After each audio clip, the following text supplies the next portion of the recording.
Jamen, min hest den har lidt nerve, så den var lidt sprælst derinde. Så det var et par hårde ture at komme rundt på. Jeg fik desværre krampe efter, jeg sprang over etteren, den så prøvede at dreje den anden vej, end hvad den skal.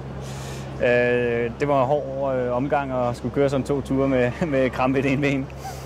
Men vi klarede den, trods grinene.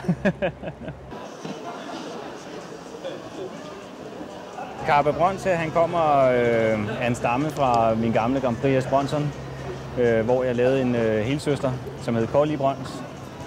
Og på den der trak vi et æg, som så er blevet til ham her i dag. Ligesom hans onkel Bronson der godt kunne lide at lave capoeira og bogspring og ja, havde ild i røven, for at sige det ud, så er han lidt af samme dur.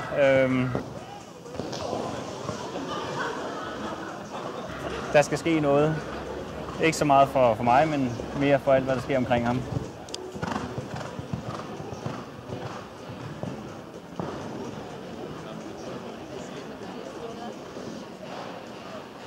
Ja, hvis vi kan få lidt mere ro på, så håber jeg, at vi kan få lidt mere karakter på den i morgen. Det er svært at få karakter, når den flager rundt, som den gjorde i dag her. Altså, den sprang dejligt, men det blev sådan lige i overkanten til højre og venstre.